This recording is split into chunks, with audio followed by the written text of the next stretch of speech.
Hi there. Today we're going to be talking about breast cancer. Now, this is a huge topic and we could spend hours and hours.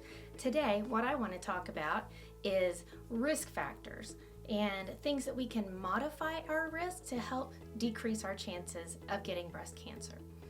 Breast cancer in the United States is the number one diagnosed cancer in women and is the number two cancer killer. We know at where we sit right now that women have about a 1 in 8 chance of getting breast cancer at some point during their lives. That's a 12.9% chance, give or take. With over 280,000 American women being diagnosed with breast cancer each year, we have to do something to help improve our numbers. So I want to talk about some risk factors, and then we're really going to focus on the things we can do to have a positive impact on our health.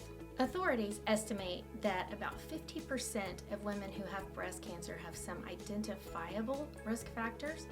We know that about 10% of women who get diagnosed with breast cancer have some sort of genetic syndrome that would make them more likely. Our two biggest risk factors for getting breast cancer are being a female and getting older.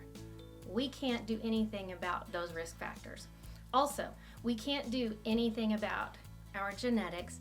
We can't control our height because for some reason taller women have a higher risk of getting breast cancer, and we can't control the fact that we go into menopause later in life. So let's focus on the things we can change. One, there's a pretty strong link between postmenopausal women who also have obesity and developing breast cancer. So we need to act on obesity, which I know I talk about all the time, but this is reason number 872 to get healthier as far as your weight's concerned. Not because I'm picking on you.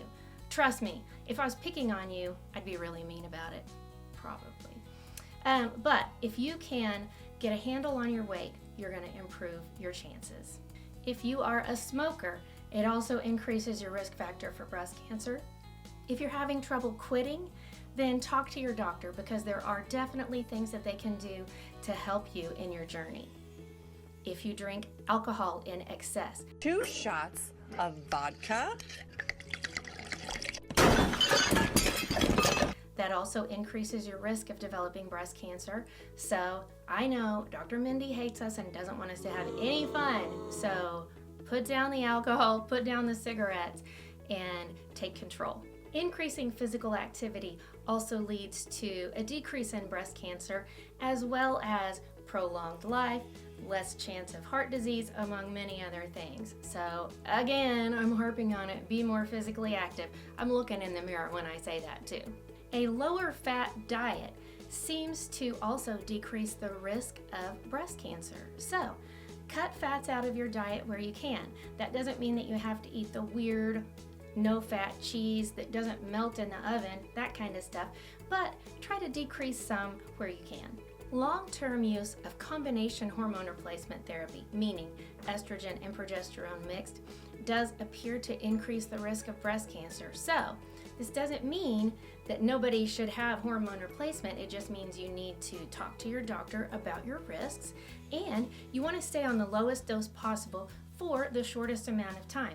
Try to keep yourself within that 5-year window. Of course, we have to base every case personally on quality of life, etc. too, but keep that in mind. Don't just plan on taking them indefinitely forever.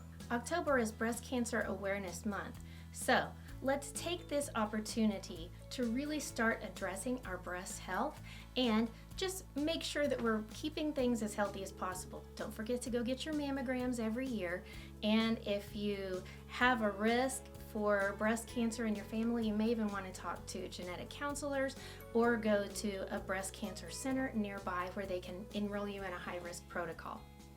Take charge of your health. Don't forget to like and subscribe.